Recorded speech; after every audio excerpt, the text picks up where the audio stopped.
And you get to learn from other people's imperfections, and you don't have to follow the statistics and continue in that way. You can break the chain. And I invite everyone at home to find a way to break the chain. With anything that's gone negative in your life, you can learn from that so you don't repeat the mistakes that have happened to you. What's up, guys? This is Wes, and this is Give Us It Podcast, where we take business conversations out of the office and put it out on the lake. We bring leaders, creators, and builders out on the boat, and yes, literally we talk about what drives them, what challenges them, and why they keep showing up every freaking day. Every episode you'll hear raw, real conversations that may make you think, laugh, and also rethink the way you're showing up in your own life. So grab a seat, because this is Give Us It. Hey guys, this is Wes Israelson. We're up here on Give Us It Podcast, where you're on the boat, and I've got a special guest, Jaxon, here. Before we have you introduce who you are and kind of what the business does, I want to dive back into what childhood looked like for you. You grew up near Farmington, Ogden area, correct? Yeah. 4 siblings, right? All boys. All boys. And your dad was an entrepreneur. That's right. First off, thanks for letting me come on here. You're welcome. And yeah, I feel like I love my childhood. I'm weird. I kind of like chaos a little bit, and I think I got the perfect mix of all of that with having 4 brothers. I was second youngest, all doing sports. Everyone's breaking bones. You know, we're at the hospital every other month. We still have that going on in our family group chat. It's like one of the nieces or nephews is breaking a new bone. Someone's in the hospital. And that's just kind of how we roll. My mom, sweet soul, we turned her to a tomboy because she had no other option. If she wanted to hang with the boys, she's got to be one of the boys.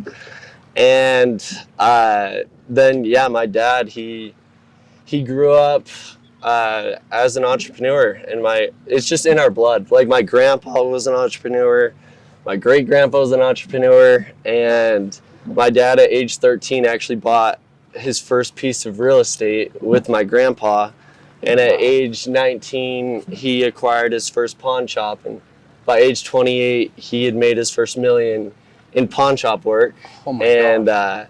Then what year was that, do you think? Oh, it's got to be like 1800s for my dad. Bless you, Dad. Yeah. No, so I don't know what year that was, but he acquired that first pawn shop. He said he learned how to, communicate with any type of person. He learned negotiation, sales, all of that. And so pawn shops was like his foundation. Then got into hard money lending, and then kept growing real estate. And he didn't essentially have like a big business plan, but he knew a good deal when he saw one. But much more than like my dad's financial side of everything, since I was born, we've been going to Cabo San Lucas every year of my life because he did real estate there. And I just remember every year we would pack up a bunch of toys and things to give back to the community of Cabo, or anywhere we went. He was always giving, and he was like a mini and micro giver at heart. And I just saw him change so many people's lives when it was so unnecessary for him to do. And so he's a great example, not only in financial success and all that, but as a person. I feel like he showed up to the world in a very beautiful way, and he was able to help a lot of people along his journey. And I tell people, like, I know that you don't have kids yet, but one day you will. But how we generally act every day is how our children will. And obviously it shows because you're a giver at heart too, because of some of the stuff your dad taught you at an early age, right? And that professed all the way through your growing up. Your dad was from what you had told me anyway, he was such a great person. And he seemed like he always tried to help. Yeah, right? I remember we were on a vacation in Cabo San Lucas again, and we had a lady that was helping with some of our travel stuff, and he knew that her daughter's birthday was coming up, and we were at a store for, I remember, over 45 minutes. And I'm like, Dad, what are we doing? Like, we're on vacation. He's like, I got to get this girl a gift. We spent 45 minutes that was so unnecessary in my mind to find this perfect gift for this daughter to this lady that, could have been like a no one to my dad, but he like changed her life through these mini acts and created these types of relationships that it's like, okay, this is what life's about. And my dad wasn't a teacher from his mouth, but only in action. And so it was really special because from my understanding and all the research that's shown that the biggest thing that you can do as a parent or a father is to showcase love and show up how you want your children to show up, what you were talking about. Yeah. And it's, I mean, as a business owner, it's important to me to make sure that I'm doing that for my family also, because it doesn't just stop there. It goes all the way to the employees. It goes all the way to everything that you do, how you treat customers and all of that. So what was it like growing up with 4 brothers? Yeah, so much fun. You would be annoyed a lot of the time too, because I had an older brother I was kind of his punching bag. He'd come home from wrestling. He's like, hey, I just learned a new move, which meant, all right, I got to wrestle my brother, which he's going to kill me every time. And so there was a lot of fun. There was a lot of fighting. And I don't know, I think we have a lot more enjoyable moments than negative for sure. But yeah, it was just a bunch of good friends. And now we all work together in an essence. And I get to call them some of my best friends in life, which I'm really honored to have that opportunity. That's cool. And I know it's dear to me too, but losing my dad in 2019 was a hard thing to do. And I know before we lead into that, I want you to introduce your name and what the company's called, what you do, and then I'm going to showcase why it matters to me and why it matters to help spread the word about what you do. Awesome. Yeah, so I'm Jaxon Cummings. I run a company called Your Life Legacy. Now it's rebranded as Life Legacy Studios. We help capture people's lives and their stories. So imagine like a Netflix documentary about your parents or grandparents, and that's what we capture for people and their loved ones. And we interview them and get the full spectrum of what their life has looked like and who they are as a person, to help connect generations of families. Yeah. It's been like a beautiful, insane roller coaster. And I just want to say thank you, because I get to speak it from my point that losing my dad was a hard thing to go through, but it's also a harder thing to not have the memories. There's probably 150 voicemails on my phone right now just so I can hear his voice. But I wish I could pick up a phone. I wish I could just reach out. I wish I could do something, right? Or, I mean, he had cancer, so for the last 3 or 4 years of his life, he didn't want pictures taken because he didn't want to be remembered with no hair or fingernails falling off or toenails like. So I think it's super important that people really hear the message of what you actually do and how you help families generationally remember the impact. Well, yeah, I think there's so much value in this, of course, and I'm biased because I'm so passionate and I love it. But again, starting with talking about my dad and all this actually all got started because I wanted to capture my dad's life and his story, because I feel like I've learned so many valuable lessons that I want my future kids and grandkids to have that same opportunity.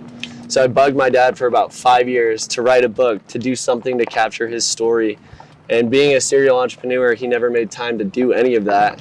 And one day I was watching a Netflix documentary and I just got hit by a train. I was like, this is what I need to do for my dad. This would be the coolest way that I could showcase his life and what he's done for me and help him teach those lessons to the future generations. And so I started looking into solutions of how we could do that. And all the companies that were offering something seemed to lack something that I wanted for my dad.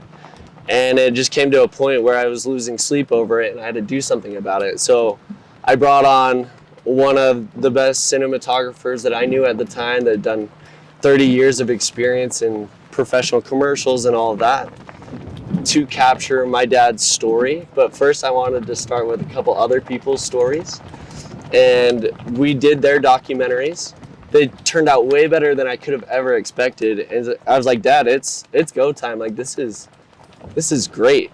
And that was when we started preparing to do his documentary. And at that time, we were preparing, and he actually passed away unexpectedly. And so when that occurred, I just remember being at his funeral and having this moment of like feeling so much regret, but not only that, but realizing that I wasn't alone in this. There's so many people that just lose their loved ones, and the studies show after 2 to 3 generations, even if someone's made a giant impact like my dad, they will just be forgotten. And that's when I was like, I need to create an opportunity for people and a company to effectively and efficiently capture their loved one's life and story to make sure that they can be remembered for years to come. I found that people in business, not everyone has to do this, but they went on a mission. They did door-to-door sales, or they did some type of small business that they started, say it's a lawn mowing company or something. You went on a mission, right? What lessons did you learn there that you still use today? Yeah. I'm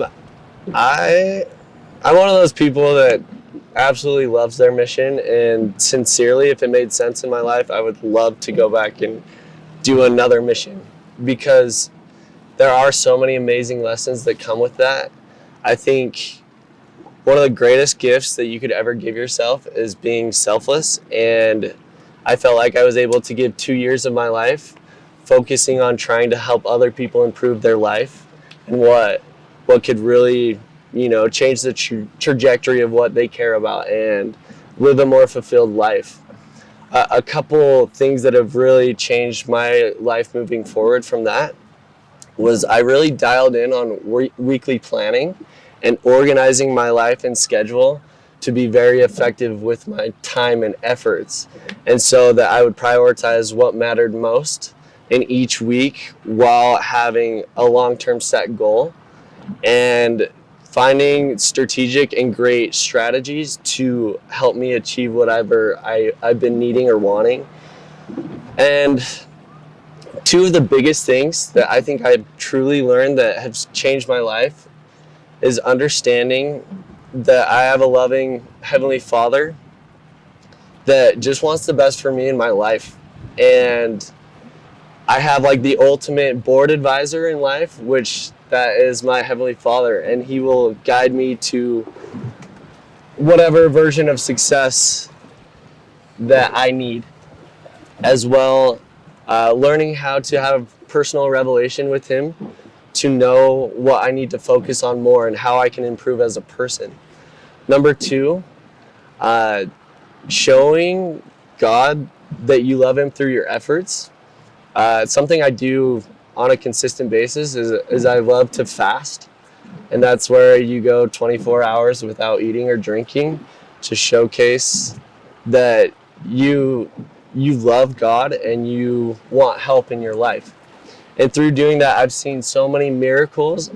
And a doctrine that I believe in very deeply is that ask and ye shall receive. And I just know that God wants the best for all of us, and He's here to help us, and He's got His hands out for us to do our part.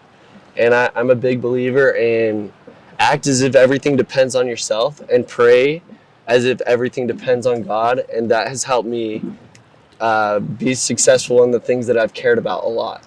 Yeah.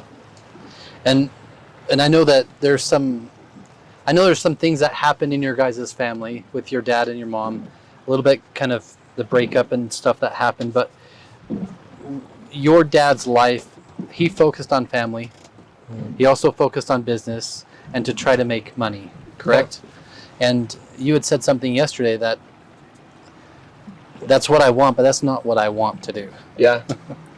No, it's true. I think my dad was amazing in a lot of things. He also fell short in some of the things that have helped me learn a lot of beautiful lessons that taught me.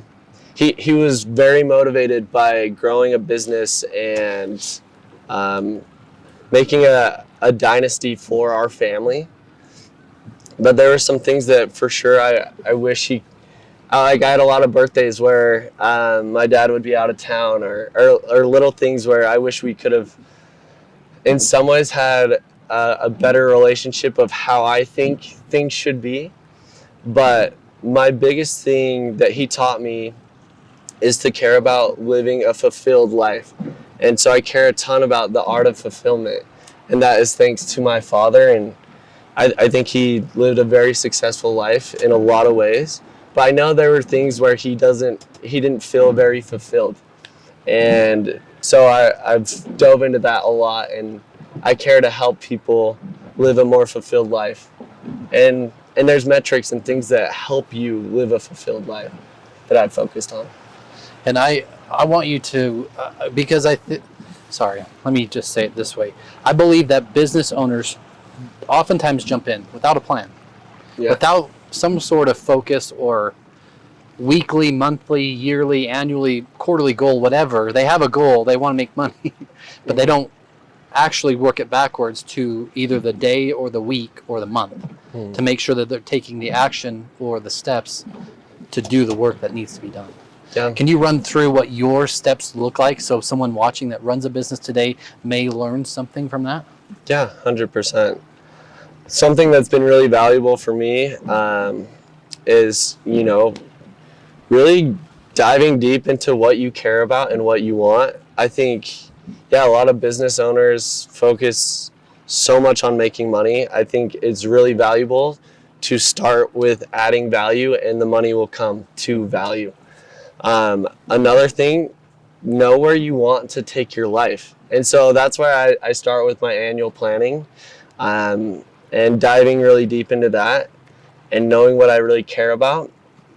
But I'm going to go straight to weekly planning because I feel like that's where I can add more value.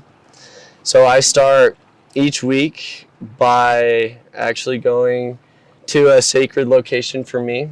And again, I think God is like our ultimate board advisor in life, and he'll help guide you where you need to go and with what you want to do. And so I typically will start with a prayer. I do a meditation. Then I dive into some core things that I really care about. And so I start with my identity of who I am.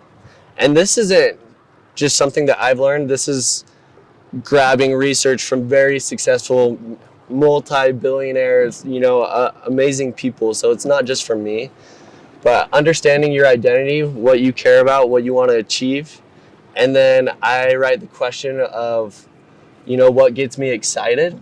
I'll write down 10 things of what gets me excited: traveling, achieving certain things in work, achieving certain social goals, and things like that. And then I dive into what are my biggest opportunities right now. I write those all down. And then every week you just kind of have your to-dos. So I make my tasks of to-dos, and then I break that down into my spiritual, my physical, my mental, my personal development, my career, and my social goals, and I put them all under those sectors. And then I take that all to my calendar, and I input time slots where I'm making sure that I'm achieving all of those things. And then I have it as my screensaver on my phone. So every time I open my phone, I remember what's important for this week. And there's typically like 2 or 3 things that you can do every day that it's like, if I do these things, I will have a successful day. And just knowing what those are for yourself makes you become an animal. Like you can do really well in life.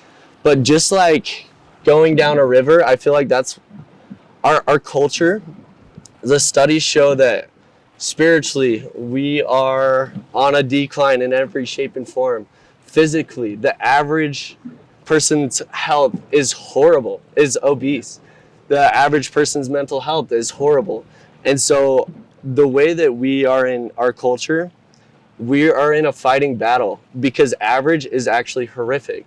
And so what we need to do is have vision and a plan. And that's the only way you're going to execute success, I believe. And it just doesn't happen on its own. You have to be proactive to have success.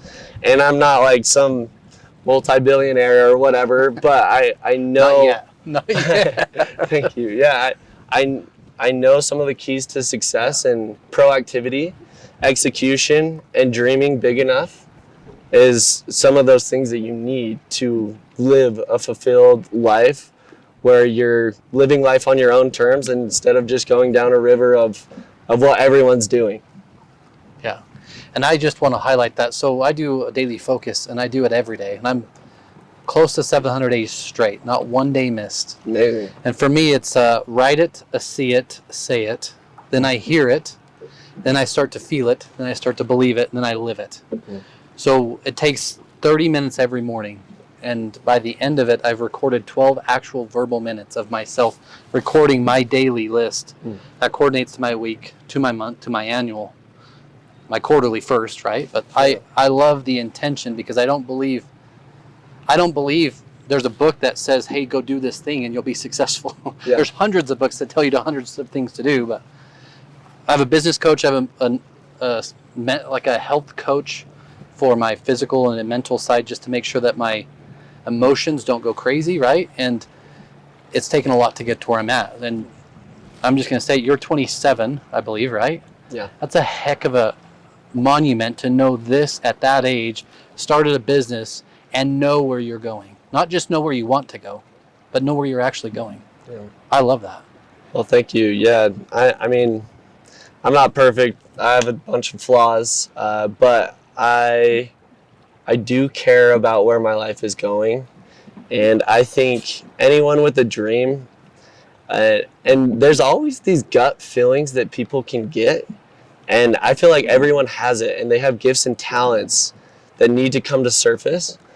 But in our life, we're so used to being distracted, and we don't give ourselves that 12 minutes to record or the 15 minutes to sharpen our saw of what really matters. And we all spend so much time wasting time, checking out social media and what everyone else is doing. And a lot of the times we just need to sit back and give ourselves a second to think and understand what really matters in your own life. And it is going to be different for everyone. Yes.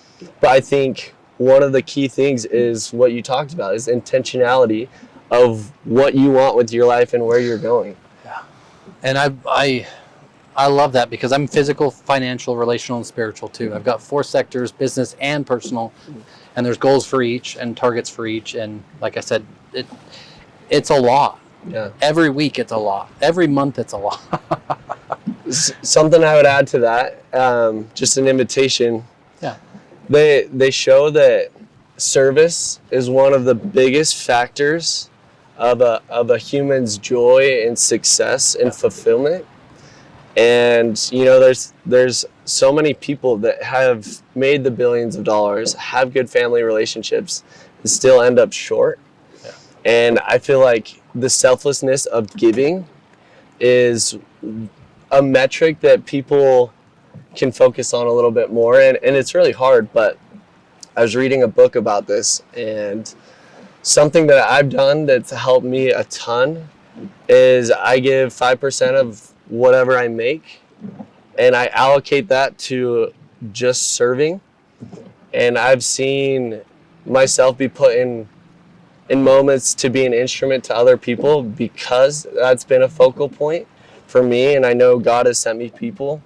And I feel like that is something that has brought a lot more joy and fulfillment than I could have ever thought. And so just an invitation is to look into that.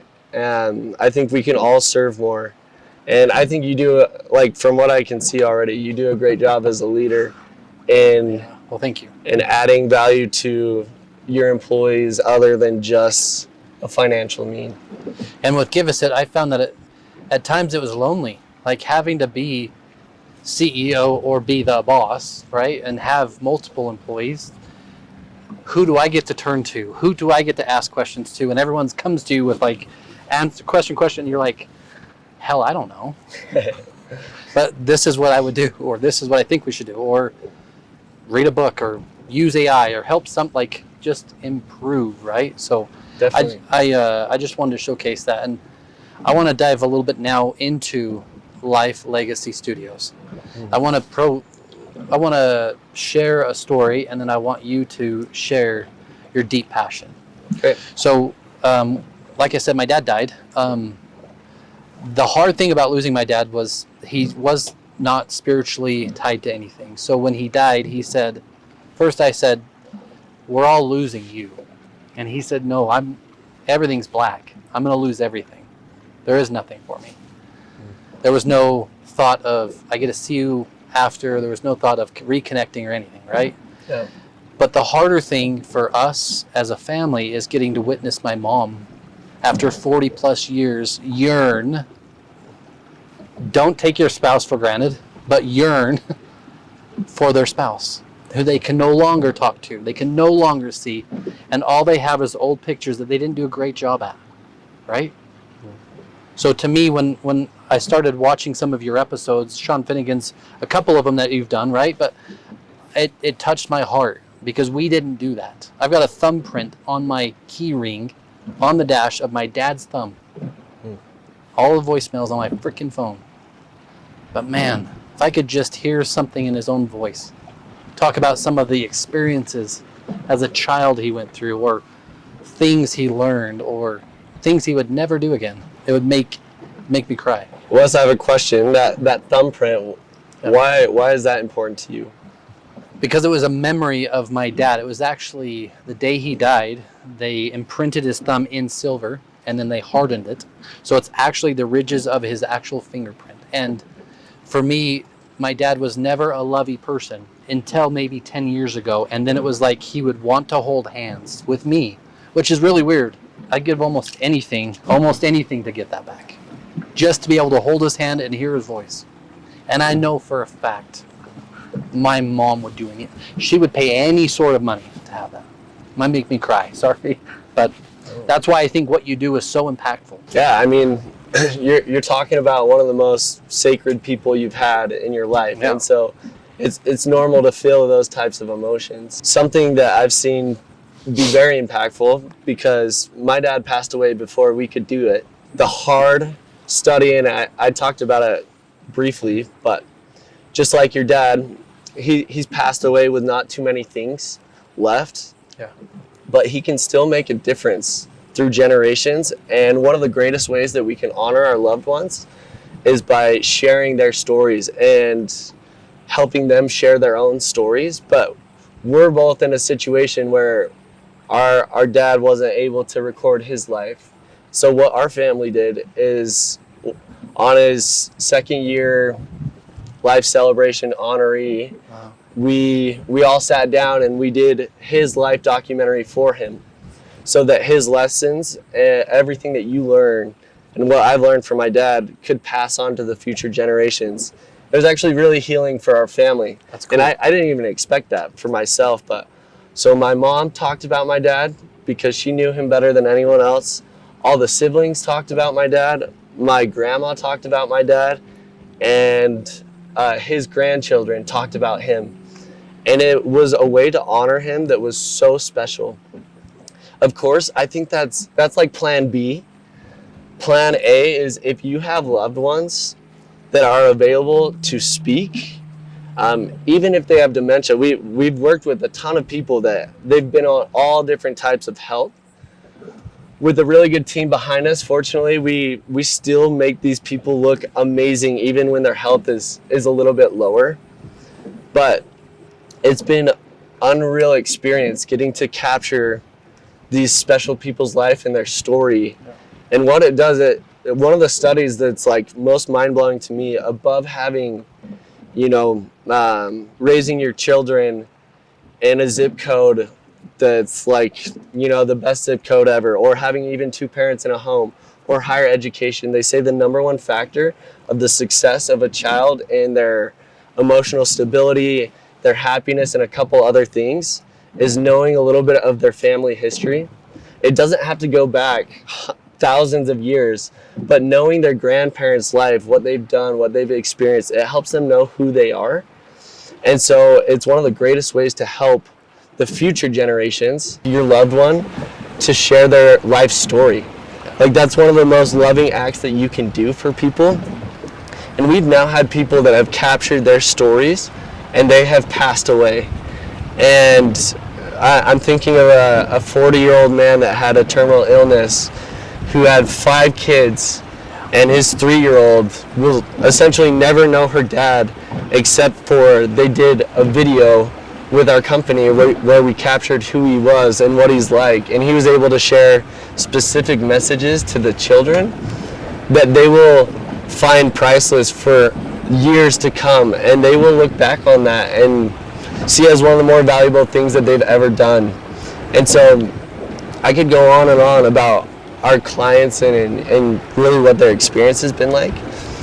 But it's one of the greatest acts of love that you can do for someone is to ask them to share their story, to be remembered, and to leave a legacy. And so that's what I really care about, is, you know, bringing the families closer together and affecting people's lives for generations to come, and making sure that those sacred life lessons and these sacred people don't become forgotten, because it's happening every day. Yeah. And that's the ties back into your weekly or my daily focus. The stuff we do every day has to be broad enough to capture your home life, your physical life, your personal life, your spiritual life, because if all we do is wake up every morning and go to work and do all the stuff that works, and then all of a sudden on the way home you get rear-ended and you die, your family is left with nothing. I mean, absolutely. Sure, there's a business, and sure there's but there's all sorts of stupid things that can happen if you don't prepare your business right. Absolutely. But they don't get the memory, right? Well, I think, for example, in our family, my dad built this amazing real estate portfolio and all of this stuff. We would give that away in a heartbeat to have one more week with my dad, or to have this video of my dad just showcasing what he's learned and his life lessons and life experience.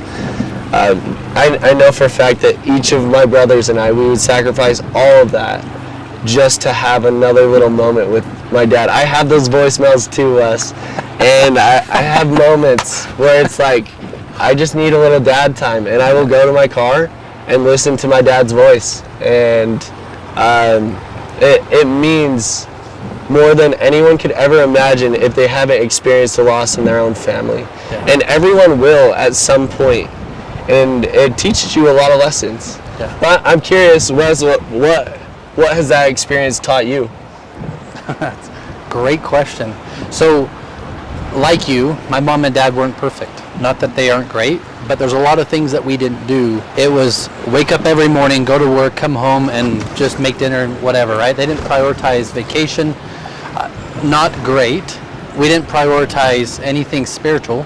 We also didn't prioritize like what it means to sit down and set goals and actually have intention, rather than just be stuck. In most business owners, they just jump in and they're stuck every day. It's the same thing, right? So the lessons I learned and some of the gifts I see are, I want to be a better dad in ways that my dad didn't know how, because he was trained to uneducated by his parents, right? For me, that's certain things, showing more love, and being intentional with my wife, dating my wife. I try to date weekly, if not more than that. I try to date my kids. As weird as it sounds, I've got daughters, I've got 2 amazing princesses, but date your kids too. Spend the time, because our actions are what they learn from. It is not what we say. And it was the opposite for my dad. He would drink or smoke or do things, and it wasn't what I remember, but there's things that I wouldn't do. I just wouldn't do. And I'm grateful, because one of the things I've never done, and anyone going through lung cancer, like, don't ever smoke. I'm appalled by it. Just smelling it makes me sick to my stomach. So, because you've seen the damages of what that's done to your life, and I think, and it's a ripple. Look at this lake right now. It ripples out from there. It's not just for sure one thing. I think the trials and hardships that we all go through. Yeah. The moment that you have the paradigm shift of, I can use this as a lesson to improve my life, when someone else's agency is used against you negatively, that's when you become a winner in life, and you take out the victim mentality. When you have those hard experiences, because your dad smoked and lost his life because of it, you will never smoke. You know, like that's using, you know, your opposition in your life to help your life. Yeah. And I think there's so many valuable lessons diving deeper into that, where whatever hardships you guys have been through at home, just know that you can use that to benefit your life. And like, for example, I told you I had a lot of birthdays that my dad missed. I will never miss one of my children's birthdays. And I love that I had that. Because my parents got a divorce, I have studied how to have a loving relationship, and I've cared way more than I would have. And I'm beyond grateful that I've been able to go through that, to learn that from my parents.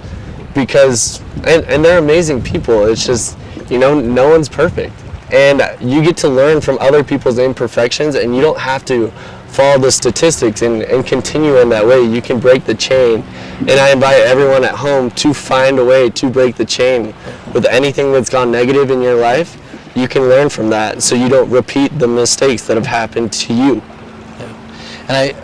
And you know, I don't share this a lot, but my wife came up to me. I call my wife my goddess, but she's my superpower. She is that. She said, hey, as I was saying, it was probably 3 days after my dad actually passed. My wife, it's weird to say my wife, but my goddess, anyway, my wife came up and said, I'm going to take the girls and I'm going to go to Boise till you figure yourself out. I said, what do you mean? She's like, you won't show me emotion. You're not going to cry in front of me. You're not going to be vulnerable to me. So one of the lessons I learned is be vulnerable. Seek out people who can help you and have a support system. That would be the other thing I'd say. Yeah. Just something to add to that. I was always worried that experiencing grief, a lot of people build up grief and it turns into some sort of dam. And I feel like grief needs to flow, and there's moments when you need to embrace whatever version of grief you're experiencing. And if you don't, you're just going to dam it up, and one day it's going to have a crack in it and it's going to explode on whoever's in front of you. And so being willing to be vulnerable, being willing to take time to grieve what you've lost, I think is appropriate for the healing process, to make sure that you can grieve in a positive way where you're not negatively impacting other people. And I've seen it, and everyone handles grief different. Like, I've done some research on that, and it seems like that's one of the most healing ways to do it. And just know that you're going to have like a harder moment in life. Like, grief isn't easy, and just prepare yourself for it to be really hard. And what's unique is, like you said, being both that we've been through this, it's kind of crazy to look back at the day, the week, and the time spent prior to the celebration of life. The things that we wish we would have had different, all the cameras, the pictures, all the old pictures that were ruined. And what is the main reason people don't do this? Yeah, there's a couple. Number one is everyone thinks they have more time than they really do.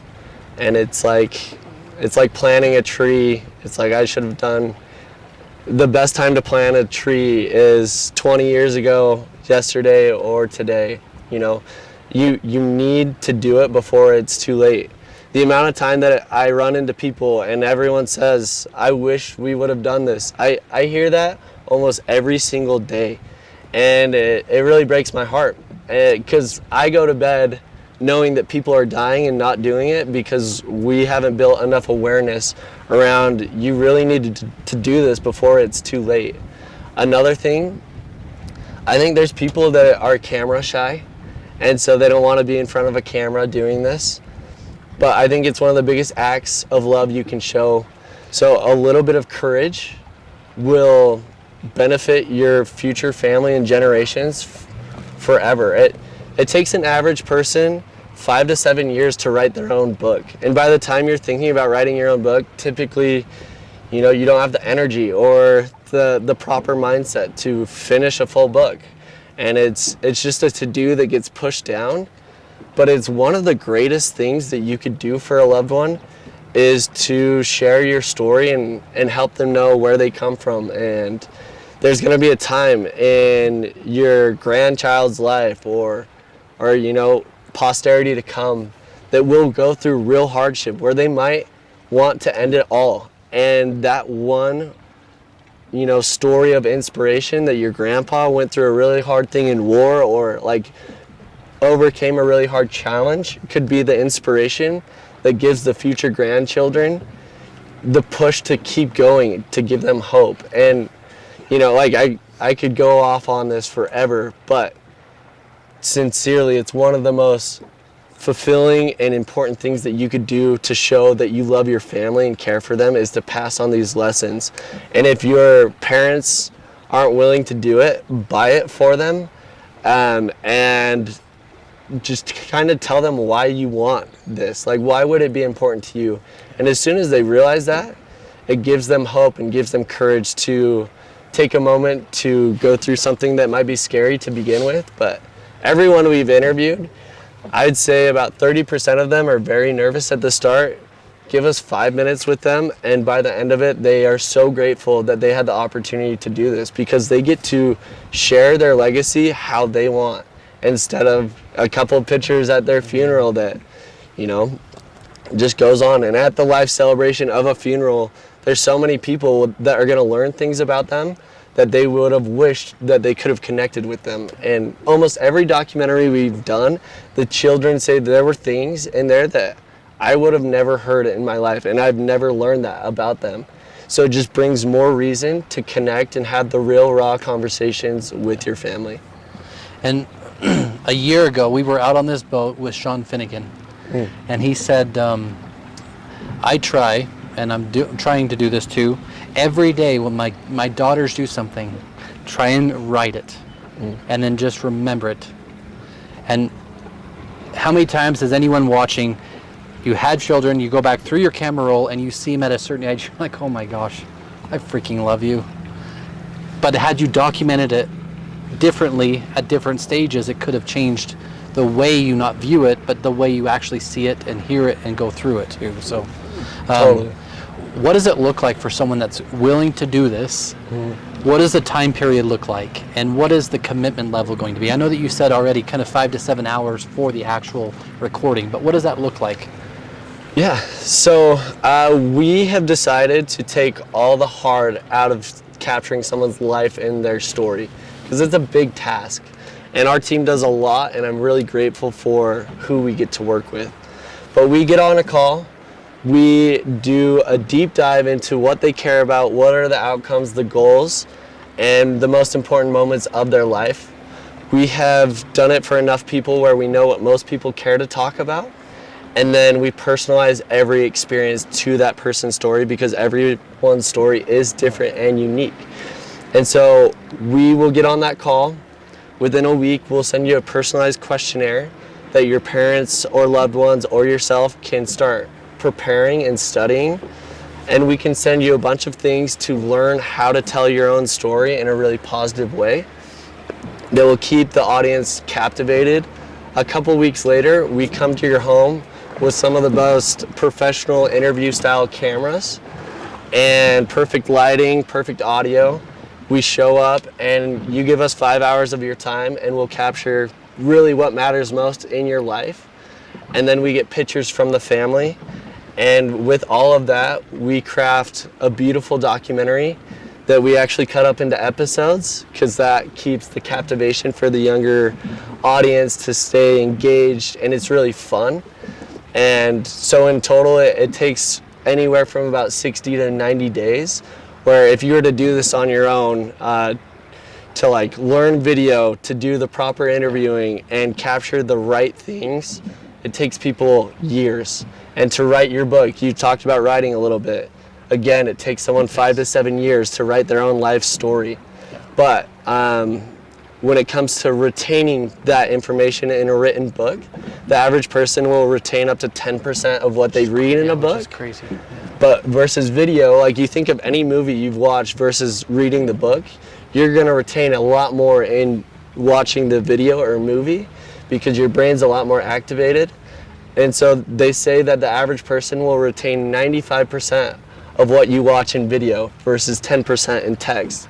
And that is the power of, if you have a message to share in 2025, if you're not doing it in video, you're just doing everyone a disservice. Yeah. And with your business, it's been 3 years, right? Which is pretty amazing.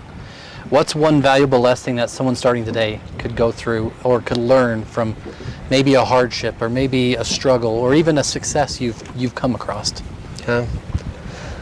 I can name a ton. I think the biggest thing, I think I wasted 6 months to a year of just being somewhat stagnant out of fear, because I was scared to have my identity as the big boss entrepreneur to the world, and then fail. And the paradigm shift that really changed everything is failure is the stepping stone to success. You look at anyone that's done anything valuable in life, one, it's not easy. Two, they have a lot of failures to back their success. And those failures are the things that will teach you how to have success. And so I think one of the biggest things and biggest gifts you can give yourself is, like, you have your own life. Everyone's gonna judge you no matter what you do. So live your life exactly how you want, dream big, and fail fast. And just know that failure is a part of the journey to success. And as soon as you have that paradigm shift that, serious, nothing that you do really matters that much, and everyone has this feeling that everyone's watching you at all times. People don't care that much, and so you shouldn't either. Just do what you want in life and do it at a big level, because if you're gonna go for it, why go for it small? Yeah. Most of the time, the effort to do something small is gonna be around the same thing as doing something big. So just fail and move forward. Even then, like our sales guys will say, it takes more time to do the little jobs than it does to do a big job, right? So if you're, I'm gonna contest slightly, but I don't like the word failure, just because I would say I win or I learn. So that's what I've taught my daughters, is my princesses, is to say, hey, if I didn't win, then I'm learning. Yeah. Right? It's okay to learn. It's okay to fail, but I like the learning side for them, because then they said, well, I'm a failure. And I said, no, that doesn't work. You can say I'm learning. Absolutely. So you're continually getting better, not saying that I'm a constant thing that isn't going to work. So but I agree totally with what you said. Yeah, I love that. Have you ever had a coach? Something I've done that's really changed the trajectory of my life is anyone I see that I want to be like in 10 or 20 years, I always approach them and say, you know what, you're one of the best father figures I've ever seen, and I need to learn that. I want to learn that at a high level. Is there any way that I can just pick your brain for 10, 15 minutes one of these days? It always turns into an hour, 2 hours, and I've prepared questions of everything. And then they become these ultimate supporters of me. And from doing things like that, I now have a board advisory group that's well worth over $1 billion in net worth, and some of the most unreal humans and leaders in life that just want to support me because I've asked for their help. And so I haven't essentially paid for a life coach, so to speak, but I think it's so valuable. There's 3 types of people you should always be around and have in your world. One is someone that you want to be like 20 years ahead of you, and someone at your own level so you can have empathy and understand what's going on. And then work with people that, you know, have a couple steps more to go that you can help them with. And keeping that type of group will always keep you feeling somewhat satisfied in your relationships and feel like you're making a difference and you're growing. And you also have a podcast. What is that called? The podcast is called the Life Legacy Podcast, where we bring on inspiring leaders, really well-rounded humans that have done significantly amazing things in life that are somewhat idolized. And we bring them on, we humanize them so that our listeners will understand that anyone can go big, anyone can hit these types of levels, and we just showcase how they did it and their lessons that you can learn from. So that's the Life Legacy podcast. And then I'm going to ask 3 questions and then we'll kind of wrap up. But first is, what does commitment look like? I think there's no reason to half commit to things. I think it's really important to, if you have a goal, to strive and build a roadmap to hit those goals. And promise yourself in the beginning, this is what I'm going to do, because you should. That's how you achieve what you need. And so I plan on doing what I'm currently doing for the next 10, 15 years, because I know the value that it brings to people. And it's some of the most fulfilling work that I've been able to do.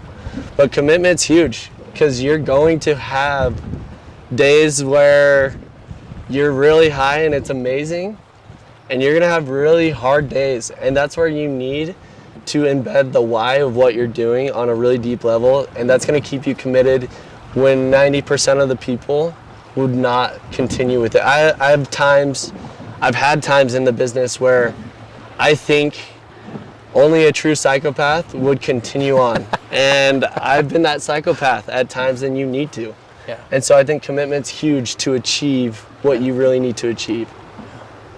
And then what does success look like to you?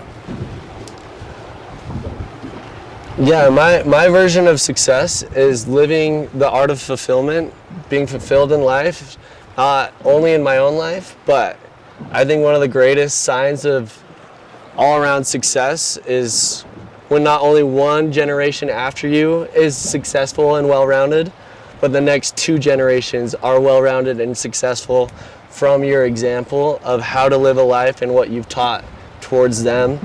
For me personally, my life purpose and my mission statement, what I really care about and why I think I'm here on this planet, is to positively influence hundreds of millions of people's lives, to help them make a pivotal change that will forever upgrade the quality of who they are as a person. So I think that's my potential and my life calling here. And as long as I'm achieving that and trying to stay connected with God's will and making that difference for generations to come, that's success to me. That's awesome. Thank you for sharing that too. Do yourself a favor. Don't think about money. Think about what the impact is going to be, what the impact you want to have. Because if you run a business, or if you are a leader, your husband or spouse, or even your wife, like, your impact is what you create, or it's what you don't. But it's still up to you. How do people get in touch with you? Yeah, so my phone number, social, no, I'm just kidding. You can find me on any social media. It's Jaxon Cummings Official. My parents went a little crazy, did the Jaxon. I would love to connect. If I can add any value to you, I'd love to. Who would you want? Is there any ideal guest for your podcast? I really want to connect more with Arthur Brooks. Okay. He is phenomenal when it comes to the art of fulfillment. Jesse Itzler, I've met with him. freaking We've cool. talked a couple times. Have you really? I would love to bring Jesse Itzler on. He actually gave me the confidence to start my company. Tony Robbins, I think, other than Jesus Christ, in the last 100 years, he's made more impact on this earth than about any other human. I have a big list, but those are a couple. That's pretty crazy to be able just to say it, so I appreciate that.